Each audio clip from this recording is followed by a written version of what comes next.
재림 전의 대사건들 우리 계속 공부하고 있습니다. 종말론에서 아주 중요한 그러한 내용들인데요. 오늘 우리가 배울 것은 하나님께 반역하는 징조들입니다. 예수님이 재림 전에 어떤 사건들이 벌어지는데 그 사건이 세 가지 형태로 나타난다고 그랬죠. 자연계 징조, 그 다음에 또 긍정적인 그런 징조는 복음이 전파되는 거라고 그랬습니다. 그 다음에 세 번째가 하나님을 반역하는 징조가 나타난다 그랬죠. 그래서 오늘과 함께 다음 주에도 이 내용을 가지고 공부를 할 텐데요. 하나님께 반역하는 징조들을 첫 번째는 이 적그리스도의 출현이에요. 그리고 대환란입니다. 적그리스도의 출현과 대환란. 성경에 보면 적그리스도의 출현을 부추기는, 그러니까 작용을 하는 그런 요소가 있는데 그건 뭐냐면 새 영, 새 영인데 이 새 영은 짐승을 나타내요. 짐승, 비스트맨. 짐승인데 여러분, 바다에서 올라오는 짐승, 땅에서 올라오는 짐승, 또 적그리스도 다 포함하는 것이죠. 그래서 이 짐승들이 이 세상에 나타나게 될 것이다 그랬습니다. 이 짐승이 뚜렷이 뭐 사자의 모양을 하고 있든지 뭐 호랑이의 모양을 하고 있든지 뭐 이렇게 되면 우리가 구분을 잘 할 텐데 교묘하게 나타나요. 교묘하게. 이게 짐승인가? 이게 저게 짐승인가? 하는 그런 모습이죠. 그러니까 예의주시해야 돼요. 영적으로 깨어서 예의주시해야만 우리가 그 진리 속에서 알 수 있는 그런 적그리스도의 출현이 나타날 것이다 하는 것이죠. 하나님께 반역하는 징조의 출발은 사실상 사탄 역사의 최후 작전이다 그랬습니다. 마지막 작전을 하는 거예요. 마지막. 이 사탄이 에덴 동산에서 출발을 해가지고 마지막 주님의 재림까지 계속해서 하나님을 반역합니다. 에덴 동산은 어떻게 했어요? 아담과 하와에게 뱀의 모습으로 와가지고 죄를 짓게 만들었잖아요. 그 출발로 해서 역사의 고비고비마다 순간순간마다 계속해서 하나님을 반역하는 일을 계속해 왔는데 마지막 최후의 작전이 바로 이 재림 전에 나타날 사건으로 나타나는 것이죠. 그런 징조들이 어디에 기록되느냐? 다니엘서에 기록됐고요. 또 요한계시록에 기록됐습니다. 그래서 구약의 묵시록은 다니엘서로 우리가 보고 있고 신약의 묵시록은 요한계시록이라고 보고 있습니다. 그래서 이런 징조가 종말이 되면서 계속해서 점진적으로 어떻게 됩니까? 더 확실하고 더 분명하게 나타난다는 것이죠. 그래서 다니엘서 나타나는 이 신상, 그 다음에 짐승의 계시가 있어요. 신상의 계시와 짐승의 계시가 있는데 그 신상과 짐승을 통해서 이 세상 나라가 어떻게 될 것인가, 이 세상 나라가 어떤 사상을 가지고 서 있는가, 그러면서도 그 세상 나라가 어떻게 파괴가 되는가 하는 것을 우리에게 잘 알려주고 있습니다. 이런 것들은 개구리 같은 새 더러운 영이 주동되어서 최후 적그리스도인의 7번째 짐승의 출현과 대환란 그리고 대배도로 나타나고 그 후에 그리스도의 재림과 최후 심판으로 전개된다 그랬습니다. 여러분, 이런 세상의 마지막 종말의 때에 이른바 개구리 같은 새 더러운 영이 주동이 되어서 마지막 7번째 짐승이 이제 나타나는 거예요. 출현하는 거예요. 근데 7번째 짐승이 나타나면요, 모든 사람이 그 앞에 다 절을 한다 그랬어요. 와, 우리 우상처럼. 왜? 세상의 모든 정치적 사회 문화의 모든 것들을 일시적으로 해결해 주는 효과를 가져와요. 그래서 사람들이 와, 대단하다 그래가지고 다 추종을 해요. 세계 모든 사람들이 이제 급히 이제 기울어지는 것이죠. 적그리스도 짐승에게로. 그래가지고 우리가 그렇게 다 이 적그리스도 앞에 무릎을 꿇는 이런 일이 벌어지는, 그때 교회는 그렇지 않게 될 것입니다. 그러면서 대환란과 대배도가 나타나고 그때 이제 주님께서 재림하시고 최후의 심판이 된다, 이렇게 성경이 말씀하고 있는 겁니다. 자, 그렇다고 하면 이 다니엘서가 구약의 묵시록이라고 그랬는데 다니엘서가 말하는 하나님을 반역하는 징조들의 점진성은 뭐냐? 다니엘서는 아까 말씀드린 것처럼 큰 신상, 그 다음에 짐승의 환상이 있습니다. 다니엘서 2장에 보면 큰 신상이 있다 그랬어요. 큰 신상. 이 느부갓네살 왕이 꿈을 꾸잖아요. 꿈을 꾸는데 큰 신상의 꿈을 꾸는데 그 도무지 꿈을 해몽할 수가 없어요. 그때 이제 다니엘이 꿈을 해몽해주고, 그 다음에 짐승의 환상은 다니엘을 통해서 하나님이 보여주신 그런 환상입니다. 하나님은 이 세상 나라를 하나님 나라를 반역하고 핍박하는 주범으로 생각하고 계십니다. 그래서 이 세상의 인류 역사를 어떻게 생각하냐, 비인격적인 우상, 그러니까 신상으로 이렇게 계시를 했어요. 여러분, 신상이라고 하면 뭐 동상과 마찬가지인데, 동상이 여러분 생명이 있는 건가요, 없는 건가요? 없는 거죠. 그것처럼 이 세상에 나가는 비인격적인 그런 세상의 나라로 비유를 하고 있는 겁니다. 그래서 이 비인격적인 짐승으로, 요한계시록에 보면 짐승이라고 말했는데 비스트맨으로 이렇게 이 묘사를 한 것이죠. 그래서 우상이나 이 동상이나 이 짐승은 같은 그런 맥락에서 계시가 된 겁니다. 인격이 없는 비성적인 그런 존재라는 것입니다. 그래서 사람들이 짐승 앞에 절한다고 하는 것은 비인격적인 비이성적인 것을 처음에는 모르죠. 그런데 나중에는 그것이 탄로가 납니다. 그래서 다니엘서 2장에 느부갓네살 왕이 꿈을 통해서 하나님이 계시한 큰 신상과 다니엘을 통해서 보여준 짐승의 환상을 통해서 하나님을 반역하는 이 세상의 어떤 징조들을 그 점진성으로 우리에게 보여주고 있습니다. 그 신상은 어떻습니까? 다니엘서 2장에 보면, 한번 다니엘서 2장 31절부터 45절 한번 볼까요? 다니엘서 2장 31절부터 41절 한번 읽어봅시다. 다 같이 시작. 왕이여, 왕이 한 큰 신상을 보셨나이다. 그 신상이 왕의 앞에 섰는데 크고 광채가 매우 찬란하며 그 모양이 심히 두려우니, 그 우상의 머리는 순금이요 가슴과 두 팔은 은이요 배와 넓적다리는 노시요 그 종아리는 쇠요 그 발은 얼마는 쇠요 얼마는 진흙이었나이다. 또 왕이 보신즉 손대지 아니한 돌이 나와서 신상의 쇠와 진흙의 발을 쳐서 부서뜨리니, 그때에 쇠와 진흙과 놋과 은과 금이 다 부서져 여름 타작마당의 겨와 같이 되어 바람에 불려 간 곳이 없었고, 우상을 친 돌은 태산을 이루어 온 세계에 가득하였나이다. 아멘. 그랬어요. 여러분, 이 신상이 있는데, 신상이 머리 다르고 팔 다르고 배 다르고 넓적다리 다르고 발 다르고 뭐 그렇다 이 말이죠. 참 기괴하게 생긴 우상이에요. 그 동상이에요. 요즘에 동상 세우면 돌로 세우든지 뭐 청동으로 세우든지 뭐 이러는데, 이 동상은 이상하게 생겼어요. 느부갓네살 왕이 본 것이. 근데 다니엘 그 꿈을 해석해 줬어요. 그런데 누가 손대지 아니한, 이전에 뜨인 돌 그랬는데 돌이 하나가 있어요. 돌이. 응? 돌이 하나가 있는데 그 돌이 어디를 쳤어요? 새와 진흙이 섞여 있는 발을 쳤다 그랬어요. 뭐 배를 친 것도 아니에요. 새와 진흙이 있는 발을 쳤다. 그랬더니 어떻게 됐어요? 신상이 와르르르르르 무너졌다. 뭐같이 무너졌어요? 여름 타작마당에 겨와 같이 바람에 날려서 사라져 버렸어요. 존재가 없어져 버렸어요. 그런데 그 돌이 갑자기 어떻게 됐습니까? 그 신상을 무너뜨린 돌은 그 조그만 돌인 것 같았는데, 그 돌은 점점 커지더니 태산처럼 커져서 온 세계를 덮어버렸다. 충만했다 이 말입니다. 예. 이 신상은 뭘 뜻하느냐? 이 세상의 나라예요.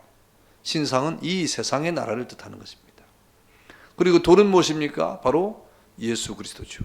예수 그리스도를 나타내요. 예수 그리스도가 진흙이 섞여 있는 발을 쳤다 그랬습니다.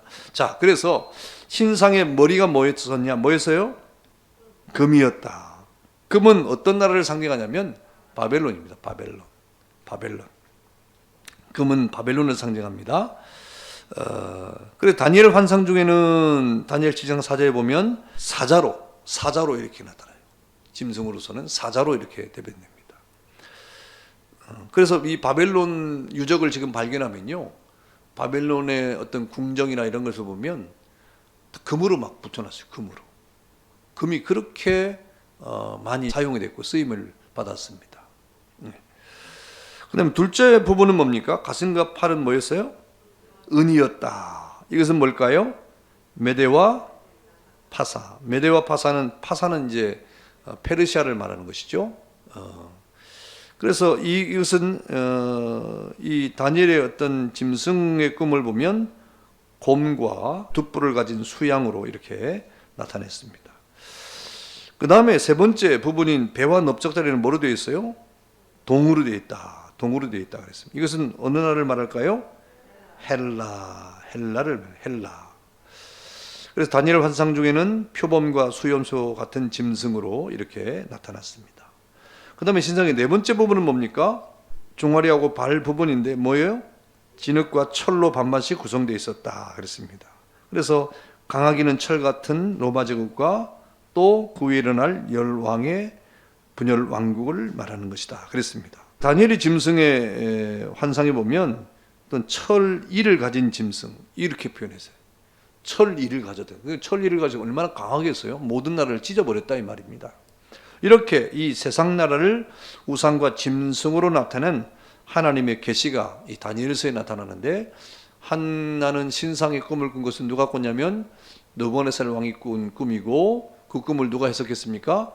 다니엘이 해석했다. 그리고 다니엘서 7장과 8장에는 다니엘을 통해서 하나님이 계시를 보여주는데 짐승의 계시를 보여준 것입니다.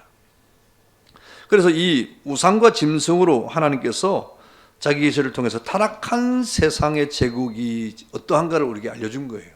그 제국은 무신성, 그 다음에 반신성, 살신성. 이 뭡니까? 이 어떤 하나님을 대적한다 이 말이에요. 그 다음에 하나님이 없는 거예요.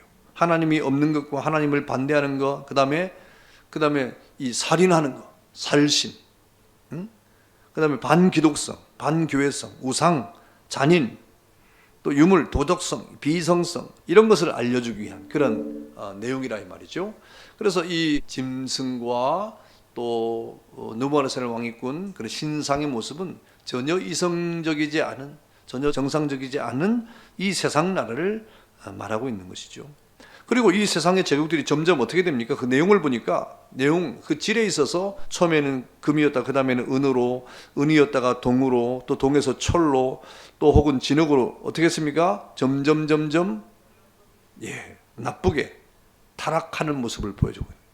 이 세상이요 점점 좋아지는 것 같지만 세상은 그 내용을 보면 점점 더 영악해지고 더 타락해져가는 모습을 취하고 있다는 거예요. 세상이 그렇다 이 말입니다. 그리고 뿐만 아니라 마지막에 하늘에서 나타난 이 돌이 우상을 파괴하는데, 여러분 그 돌이 우상을 파괴하고 그 돌이 점점 태산처럼 커지더니 온 세상에 덮지 않습니까? 다시 말하면 영원한 하나님의 나라, 예수 그리스도의 나라, 하나님의 나라를 하나님이 세우겠다는 겁니다. 세상 나라를 파하시고 세상 나라를 하나님께서 심판하시고, 그리고 마침내 어떤 나라를 세운다고요? 하나님의 영원한 나라, 예수 그리스도의 나라를 세우시겠다는 것이죠. 그래서 세상 제국의 종말과 함께 그리스도께서 이룩하시는 영원한 나라의 도래를 예언하고 있는 내용이 바로 그 우상, 신상의 그런 내용입니다. 이렇게 이 구약에는 다니엘서가 세상의 종말에 대한 묵시록인데, 거기에 두 가지, 물론 다니엘서를 다 우리가 읽어봐야 되겠지만 아주 그 뚜렷하게 두 가지 이 계시, 신상 계시와 짐승의 계시를 통해서 이 세상 나라가 어떠하냐, 이 세상 나라가 어떤 내용을 가지고 있느냐, 그 질이 어떤가, 그 내용이 어떤가를 우리에게 분명히 보여주고 있고, 그리고 그 세상 나라는 마침내 주님께 심판을 받고, 하나님의 심판을 받고, 그 세상 나라는 유명무실해질 것이고, 그 세상 나라는 심판을 받을 것이고, 그리고 영원한 하나님의 나라가 이 땅에 도래하게 될 것을 예언하고 있는 겁니다. 그러면 신약의 묵시록이라고 우리가 말하고 있는 요한계시록이 말하는 하나님을 반역하는 징조들의 점진성은 뭐냐 하는 것이죠. 그래서 요한계시록도 이 세상의 나라와 세계 역사의 전 과정을 뭘로 묘사합니까? 짐승, 비스트맨입니다. 짐승으로 묘사합니다. 그리고 그 짐승은 하나님의 나라를 도전하고 반역하는 것을 주어보로 삼는 뭐라고요? 적그리스도라고 증거해요. 적그리스도. 예수님을 대적한다 이 말입니다. 예수님을 대적하는 존재로 세상 나라가 등장한다 이 말입니다. 그래서 제가 지난번에 여기 미국이 지금 뭐 이렇게 국회나 또 대통령 선서를 할 때 기도했던 거 내가 얘기했죠? 예? 모든 신들의 이름으로 기도합니다. 이런 거예요. 지금 온 세상의 나라가 이제 너무 자기 종교의 색채를 드러내지 말라고 하는 시대입니다. 자기 종교의 색채를 드러내지 말라. 그런 시대예요. 이번에 어떤 기사에 보니까 윤은혜라고 하는 연예인이 뭐 기도를 했던 모양이죠. 뭐 기도를 했나 봐. 뭐 이렇게 손을 들고 주여 하고 뭐 기도를 하는. 근데 뭐 연예인이 이렇게 기도해도 되냐 뭐 이런 게 나왔더라고. 참. 연예인은 기도도 하지 말라 이 말이에요. 그러니까 대중 앞에 선 사람은 그런 자기의 종교의 색채를 드러내지 말라는 거예요. 종교의 색채를 드러내려고 하면 조용히 뭐 이렇게 하는 말이 됩니까? 이런 시대가 된다 이 말이야 앞으로. 자, 그래서 요한계시록에 하나님 나라를 도전하는 그러한 존재를 적그리스도라고 이렇게 말하고 있습니다. 그래서 요한계시록이 사도 요한이 계시를 받아서 기록한 것이잖아요. 사도 요한은 이 세상 나라를 짐승으로 묘사했다. 이 반모섬에서 사도 요한은 이 세상 나라가 일곱 머리, 일곱 산, 일곱 왕이라고 하는 영감을 받았는데요. 그래서 이 사도 요한도 다니엘과 같이 이 세상 나라를 뭘로 묘사했습니까? 짐승으로 묘사했다. 사도 요한이 요한계시록에 하나님 계시를 받아가지고 이 세상 나라를 짐승으로 묘사했다 그랬습니다. 그래서 이 사도 요한이 묘사한 일곱 머리는 이 세상의 나라, 다시 말하는 7대 패권 국가예요. 이 패권 국가, 이 세상의 역사가 존재하는 동안에 제국이라고 일컬어지는 패권 국가들이 등장을 했거든요. 그래서 이 요한계시록의 이 일곱 머리는 곧 이 세상의 7대 패권 국가를 말하고 있다는 것입니다. 이 일곱 머리는 곧 일곱 짐승의 머리인데 적기독 지략을 나타내는 표현이다. 다시 말하면 이 기독교의 어떤 예수 그리스도를 대적하는 그런 우두머리로 나타나는 것입니다. 그 중에 5마리는 이미 어떻게 했어요? 망했다 그랬어요. 5마리는 망했다. 그리고 하나는 지금 요한 당시에 현존하고 있었다 그랬어요. 그리고 또 한 마리는 아직 안 왔다, 이르지 아니했다. 요한 시대입니다. 요한 시대. 반모섬에서 요한이 계시를 받을 그 시대입니다. 그러니까 요한 시대는 어떤 짐승일까요? 현존하는 시대에 로마죠, 로마. 그러니까 로마까지는 밝혀졌어요. 첫 번째부터 6번째까지는 그러니까 밝혀진 거예요. 그 나라가 어떤 나라인가를 이미 밝혀졌어요. 다니엘서의 내용을 근간으로 해서 이 세상 나라를 추적해 보면 첫 번째 짐승은 뭘까요? 애굽입니다. 애굽. 첫 번째 짐승은 애굽이에요. 두 번째 짐승은 아수르. 세 번째 짐승은 바벨론. 네 번째 짐승은 페르시아. 다섯 번째 짐승은 헬라. 여섯 번째 짐승은 당시 사도 요한이 현존하는 세계라고 말했던 로마 제국으로 이렇게 우리가 생각하면 되는 것입니다. 그래서 이 세상의 역사 가운데 이 제국이라고 일컬어지는 이런 나라들이 존재했는데 그 나라들이 바로 첫 번째, 두 번째, 세 번째, 네 번째, 다섯 번째, 여섯 번째 짐승을 지금 말하고 있다 이 말입니다.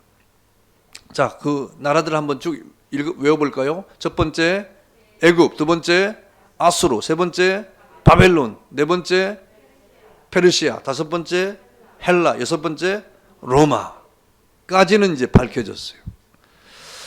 그리고 이제 로마가 망한 후부터 지금까지 7번째 짐승의 출현기라고 볼 수가 있는데 지금 7번째 짐승이 뭐냐 하는 데는 이견이 많아요. 도대체 7번째 짐승이 뭘까? 어떤 사람은 옛날에는 천족이라고도 말하는 사람이 있었고 또 어떤 사람은 공산주의라고 이데올로기적으로 공산주의라고 말하는 사람이 있었고 그렇습니다. 이렇게 지금 의견이 있는데 아직은 몰라요.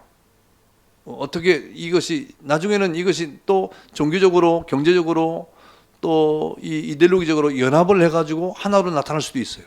혼합해서. 원래는 이 사탄의 계략은 혼합주의거든요. 그래서 뚜렷한 어떤 이데올로기나 뚜렷한 어떤 종교나 뚜렷한 어떤 힘을 가진 사람이 아니라 이 세계가 교묘하게 혼합이 돼서 나타날 수 있는 그런 가능성도 배제할 수는 없습니다. 아무튼 지금 이제 7번째 짐승이 곧 나타날 것이다 하는 거죠. 근데 7번째 짐승이 나타나면 사람들이 그 일곱 번째 짐승 앞에 다 자기의 왕관을 다 바치는 거예요. 자기 권력을. 왜? 그 일곱 번째 짐승이 모든 이 세상의 정치, 경제, 사회, 문화 지금 얼마나 복잡하면 우리나라도요. 지금 얼마나 이 사회적으로, 경제적으로, 정치적으로 지금 극과 극을 달리고 있잖아요. 그러니까 이게 해결이 안 돼요 지금.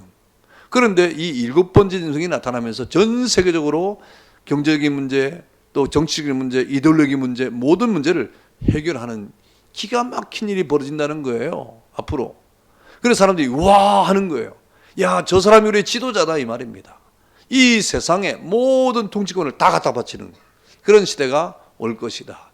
그때 비로소 그 짐승이 여러분 거룩한 곳에 앉게 된다 그랬어요. 그러니까 종교도 그 앞에서 무릎 꿇게 되고 모든 정치 사회 다 그렇다 이 말입니다. 그런데 그 짐승이 어느 날 죽는데요. 사라진대요. 근데 사라지는데 그 다음에 또 하는 짐승이 올라오는데 그 짐승이 뭐냐? 새로운 짐승 같으나 일곱 번째 짐승이 죽었다가 다시 살아나는 것 같은 짐승이라고 했어요. 그러니까 이게 사실은 일곱 번째 짐승이 다시 살아나는 거예요. 죽은 것 같으나 다시 살아나는 이런 일들이 벌어진다. 그러니까 앞으로 아주 스펙타클하게 이런 마지막 종말의 때에 이런 현상들이 벌어진다. 성경이 그렇게 예언을 하고 있습니다. 아무튼 지금은 일곱 번째 짐승의 출현기라고 보는 거죠. 그 다음에 세 번째 우리가 보니 사도 요한은 일곱 번째 짐승을 이 세상 역사에 나타날 마지막 패권 국가라고 묘사하고 있다. 이 세상에 나타날 마지막 적그리스도를 일컫는 것인데 그 특색이 뭡니까? 첫 번째는 그가 나타났다가 죽은 듯 하는 시기를 지나고 다시 두 번째로 그 얼굴을 드러내는 것이죠. 조금 아까 말했죠. 이 짐승이요. 죽었다가 다시 살아나는 것처럼 살아나는 거예요. 그러니까 더 신령한 거죠. 더 신령해서 사람들이 와 하는 거죠. 그래서 사람들은 그것을 여덟 번째 짐승이라고 하지만은 실상은 몇 번째 짐승이에요? 일곱 번째 짐승의 두 번째 얼굴이다 그랬어요. 같은 거라는 같은 거. 겉모습은 여덟 번째 같지만 그 속은 같다 이 말입니다. 그 두 번째 특징이 뭐냐면 일곱 번째 짐승이 나타나면 세상 요랑들은 자진해서 자기의 국권을 누구에게 갖다 맡겨요? 그 짐승에게 맡기는 거예요. 아까 말했죠? 다 세상의 이 왕국들이 자기 권력을 다 맡기는 거예요. 그리고 동맹을 하자고 자원을 합니다. 같이 살자 이 말입니다. 우리는 혼자 못 사니까 당신이 우리의 지도자가 되고 우리의 권력을 위임해 줄 테니까 같이 살자 이 말입니다. 그래서 충성을 명확합니다. 그리고 그 나머지 이제 군왕들은 그 짐승의 비호 아래서 통치와 권세를 누리게 되는데 그때 일곱 번째 짐승은 아주 당당하게 그 행사를 하게 될 것이다 하는 것이 두 번째 특징이에요. 그 세 번째는 뭐냐면 이 일곱 번째 짐승의 활동은 기간은 일시적이나 그 지배력은 어떻습니까? 전 세계적입니다. 그리고 전 세계를 지배하는 거예요. 정치적, 사회, 문화적으로. 그래서 여러분 마지막 이 일곱 번째 짐승이 이 세상의 마지막 패권자가 될 것이다. 곧 그가 누굽니까? 적그리스도다 이 말입니다. 그가 적그리스도다. 그래서 그 짐승이 비스트맨이라고 하는 비성적인 이 세상을 정복하는 사람이 거룩한 곳에 설 때 우리가 어떻게 생각해야 됩니까? 적그리스도구나. 이렇게 생각을 해야 된다 이 말입니다. 자, 그 다음에 네 번째, 사탄의 최종적인 적그리스도 운동의 전법은 개구리 같은 새 더러운 영을 동원하는 전법이라고 했습니다. 새 더러운 영은 사단의 다른 이름인 붉은 용, 그 다음에 바다에서 올라온 짐승, 그 다음에 땅에서 올라온 짐승. 바다에서 올라온 짐승은 세상 권력을 말하는 것이고 또 이 땅에서 올라온 짐승은 종교의 권력을 말하는 것이죠. 그리고 개구리 같은 새 더러운 영이 바로 이 새 존재들입니다. 이것들이 이제 최후의 힘을 합치죠. 그래서 일곱 번째 짐승에게 모든 권세를 위임한다. 사탄도 거기에 위임해버려요. 네가 해라. 사탄이 뒤에 조종하는 것이죠. 종교도 세상 권력도 다 하나가 되는 거예요. 마지막 적그리스도의 모습이 그렇습니다. 그래서 결국 그들이 하나가 되는 이유가 뭘까요? 세상을 이롭게 하기 위해서, 세상을 잘 살게 하기 위해서. 왜 그럴까요? 교회를 핍박하기 위해서 그래요. 교회와 성도를 핍박하기 위해서. 참 그때가 되면 교회가 성도가 핍박을 받는답니다. 그럼 못 살겠네요. 어떡하죠? 큰일 났습니다. 우리는 잘 살고 싶은데, 우리는 평안하고 싶은데 이 적그리스도가 교회를, 성도를 핍박한답니다. 지금도 사실 그렇지 않습니까? 예수 믿는 거예요. 지금이 제가 어릴 때는 그래도 낭만이 있었던 것 같은데, 교회 다니는 낭만이 참 좋아. 지금은 뭐 교회 다니는 거 말하면 그렇게 말하지 말라 그러고 막 그런 것 같아요. 예. 자, 그런데 이때가 되면 어떤 일이 벌어지느냐? 대환란, 대배도가 일어나고 이 믿는 자들이 역사의 코너에 몰리게 되면서 고통을 당하게 될 것이다 그랬습니다. 그러나 우리가 두려워하지 말 것은 그때 우리가 코너에 딱 몰릴 때 어떻게 됩니까? 누가 오십니까? 그때 비로소 예수님이 오신다 그랬어요. 예수님이 오신다. 그래서 5번에 보면 사도요한은 이 짐승이 예수 그리스도와 그의 교회에 의해 멸망을 당할 것이다 그랬습니다. 만주의 주시오 만왕의 왕이신 예수님께서 그 입에서 나오는 이한 검을 가지고 최후의 전쟁인 아마겟돈 전쟁에서 7번째 짐승과 싸워서 이기실 것이요 그 교회도 더불어 그와 함께 이기게 될 것이다. 예수님과 함께 교회가 이긴다 이 말입니다. 안 진다 이 말, 걱정하지 말아라 이 말이죠. 예수님이 우리의 대장 되신다 이 말입니다. 코너에 몰리는 것 같으나 이긴다 이 말입니다. 우리 신앙생활이 그런 거예요. 사실은 여러분 그때만 그런 게 아니라 마지막 때만 그런 건 지금도 마지막. 지금도 우리 신앙생활은요 세상 속에서 막 신앙생활을 하면 우리가 뭐 세상에서 핍박을 당하는 그렇지 않습니다. 그런 것 같지만 결국은 이기는 거예요. 신앙이 이기는 거예요. 믿음이 이기는 겁니다. 믿음이 이기는 겁니다. 믿음이 이기네. 믿음이 그냥 부르는 게 아니에요. 믿음이 이기는 거예요. 결국에는 지는 것 같지만 이기는 거예요. 피하는 것 같지만 승리하는 거예요. 역사상에 우리가 핍박을 받는 것 같지만 결국 우리는 이기고 만다. 승리한다. 이 성경입니다. 지금도 마찬가지예요. 그러니까 우리가 여러 가지 환난과 고난 앞에서 두려워하지 말아라 라고 성경은 말하는 것입니다. 자, 이렇게 이 예수님의 재림 전에 이 대사건들 하나님께 반역하는 징조들 적그리스도의 출현입니다. 자, 우리 이렇게 공부를 하고 내용 연구 보겠습니다. 내용 연구 1번 하나님께 반역하는 징조들에 대한 설명입니다. 맞는 것을 엎여 틀린 것은 엑스표하십시오 그랬어요. 자, 1번 하나님께 반역하는 징조들은 전 시대를 통해서 점진적으로 그 강도를 더하여 나타내는 징조로 할 수 있다. 5죠. 그렇죠. 자, 2번 성경은 이 세상 인류의 역사를 비인격적인 우상, 동상으로 그리고 비이성적인 짐승으로 묘사하고 있다. 그렇죠. 예. 3번 성경은 세상 제국의 종말과 함께 그리스도께서 이룩하는 영원한 나라의 도래를 예언하고 있다. 그렇죠. 자, 4번 사탄의 최종적인 그리스도 운동의 전법은 개구리 같은 새 더러운 영을 동원하는 것과는 아무런 관계가 없다. 아니죠. 관계 있죠. 그 동원하죠. 그 다음에 5번 새 더러운 영은 최후 7번째 짐승에게 모든 권세를 위임하여 교회와 성도를 핍박하기에 이른다. 그렇죠. 자, 6번 사도 요한은 7번째 짐승을 이 세상 역사에 나타날 마지막 패권 국가로 묘사하였다. 이는 이 세상 역사에 나타날 마지막 적그리스도를 일컬음이다. 그렇죠. 예. 자, 2번 사도 요한은 이 세상 나라를 7마리 짐승으로 묘사했습니다. 그 짐승들의 의미는 7대 패권 국가는 무엇입니까? 그랬어요. 자, 무엇일까요? 자, 1번 첫 번째 짐승은 어느 나라예요? 애굽. 두 번째 짐승은 아수르. 세 번째는 바벨론. 네 번째는 페르시아. 다섯 번째는 헬라. 여섯 번째는 일곱 번째는 적그리스도죠. 나중에 적그리스도죠. 자, 이렇게 나타나게 될 것이다. 결국 7번째 짐승은 적그리스도가 될 것이다. 그랬습니다. 자, 3번 다니엘과 요한은 이 세상 나라가 결국 어떻게 될 것이라고 예언했습니까? 어떻게 망해요? 누구에 의해서? 예수와 교회에 의해서 멸망을 당할 것이다. 교회가 이긴다 이 말입니다. 예수님이 이긴다 이 말입니다. 교회가 그냥 혼자 있으면 이기는 게 아니에요. 예수님과 함께 있을 때 이기는 거예요. 감사합니다. 기도하겠습니다.